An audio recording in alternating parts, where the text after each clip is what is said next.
today, but Graham Potter is still unbeaten since arriving as Chelsea manager. Let's see what he thinks at the end of that 95 minutes. Graham, when you concede as late as that, does it feel almost like a defeat? Well, it's disappointing because you're 1-0, you can see the end, but over the course of the game, I think a point's about right. I don't know whether we did well enough to win it. Of course, we got into the position to win it, but overall, really fighting performance from us. We improved a lot after 30 minutes. So in the end, we take what we get.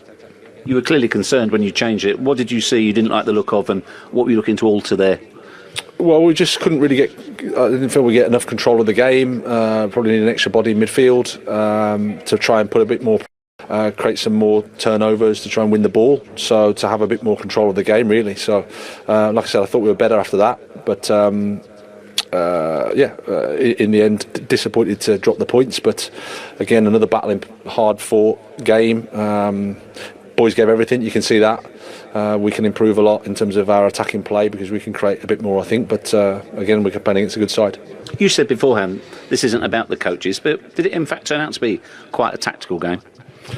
Well, there's a few adjustments and things. Obviously, that's our job to do that, to try and see the game and try and help, see if we can help the players. But I thought the players' attitude on the pitch was fantastic from our perspective. Boys gave, like I said, gave everything.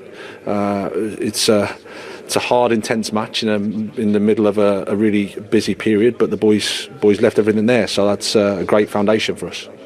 Did you think it was a penalty when it was given? Well, I'm too far away, and I think the guys on looking at the monitors thought it was, so I listened to them. They're not always right, but I was happy when it went.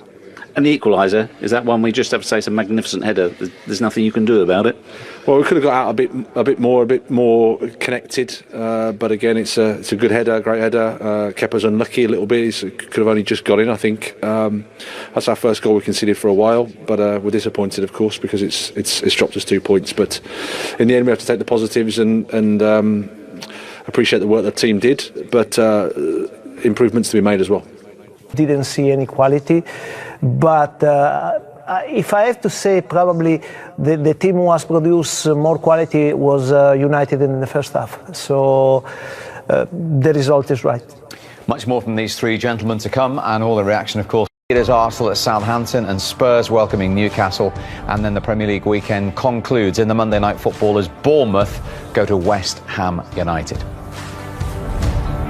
So as I say, it's as you were between Chelsea and United at the top, but at the bottom, Nottingham Forest are off the route of the table. They've gone up to 9 points, level with Wolves, having played a game more. Leicester, who play tomorrow, have the opportunity to go back off it.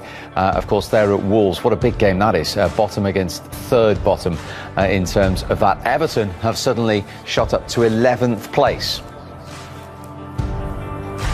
Manchester United had the opportunity to go above Chelsea if they'd won, but because of the draw and a point each, they stay in 5th place, and Chelsea in 4th.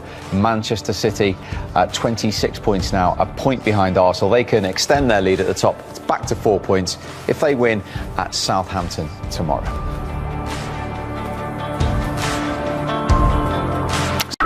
Finally, you can buy English football at a very low price. Enjoy Premier League and Champions League full replay matches, as well as analysis shows from Premier League TV, BBC, BT Sports, and Sky Sports. Uncut with full footage. Enjoy weekend reviews, previews, tactical analysis, and more.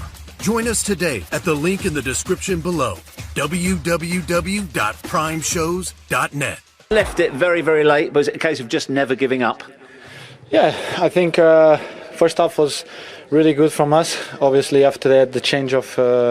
it's difficult to talk about. Obviously, what I said to the referee is like, in the Premier League, this kind of contact is just every single game. So I didn't see the contact, but I think holding and this kind of stuff, if we start whistling this kind of penalties, it's difficult. But as I said, I didn't see it, so I can't say if it was right or not. Scott said it was not holding him.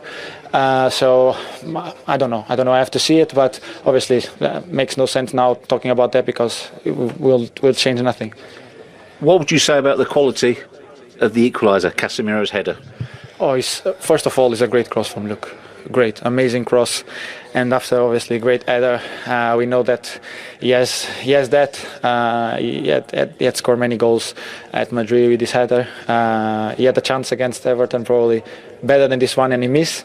Today he get it right. It was a fantastic goal, and we are really happy for him. But obviously, because we get 1 point, it's always better than lose the game. Lastly, the situation regarding Cristiano Ronaldo. What has been that like for you and the rest of the players? No, we don't talk about that. We keep it quiet inside. We have to deal with that inside, and no one else has to know what we think, what we want, or what will gonna happen. Because also us, we don't know. So the most important thing for everyone, including Cristiano, is that the team wins, and I'm pretty sure of that. Thank you, Bruno. Yeah, always Ronaldo, you see, even when he's not there, and United have got a point. The forward steps they've made under Erik ten Hag, is that another one? The character to come back away at Chelsea late on and get something from the game? Yes, from the other night especially, you wanted them to kick on again. I think there's still the question against them going to big teams and being dominant and winning games.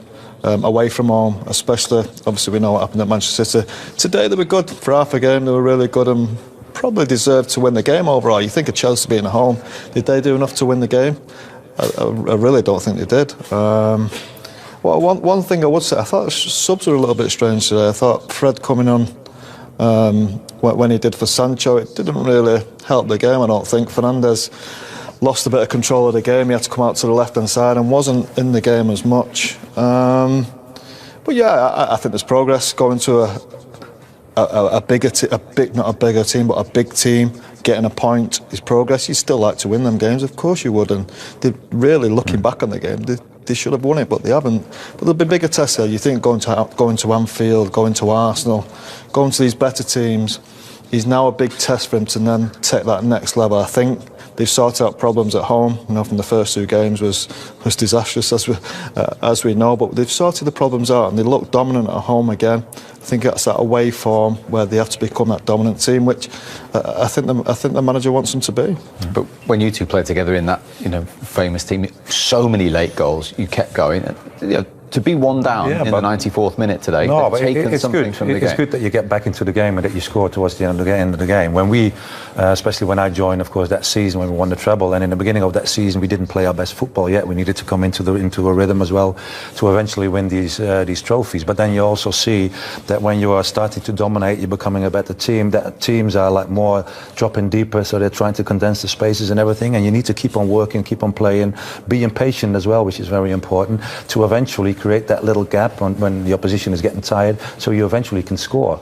You see in this particular game as well, first half they did well, had a couple of small chances, could have scored, maybe should have scored as well. Second half, it was more of an open game. I think Chelsea tried their best, United tried their best, but they stuck in there. They kept working hard, trying to find their ways through it, creating opportunities, which is hard as well when you're playing against another good team as well. So there's always fine margins. It's always difficult to create in these games many open chances, and then towards the end of the game when they go behind, they score the equalizer. You need to be happy about that. But overall, it's in the process of becoming a better team is sometimes playing very good football like they did against Tottenham, and then having a difficult game the next week or a couple of days later, and then still having a sort of a result which gives you confidence, I think, as a player but also as a team.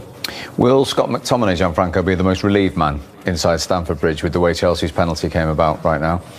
Probably, because I think when he saw the replay, we realised that he made a mistake. It was definitely a penalty. I disagree that what was, they were saying before, that maybe it wasn't a penalty. It's very clear. He should have left Broja before.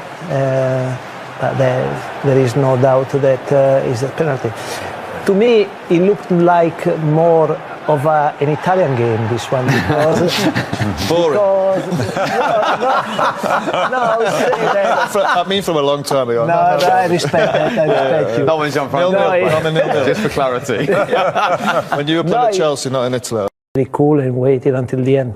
Could you see a United response at that stage? 6 minutes of the 90 left? No, not really, because he just hadn't created anything in the second half. As I say, I thought performance was worse in the than the first half, when you're expecting substitutes to come on and change the game and maybe up the pace and create some chances. It didn't really work, but give them credit. No, they came and attacked after, with only 5-6 minutes left, and scored a good goal. As Fernando says, really good cross from Luke Shaw, and Casimero is not somebody you'd expect to pop up and score a goal, but look, it's a fantastic header.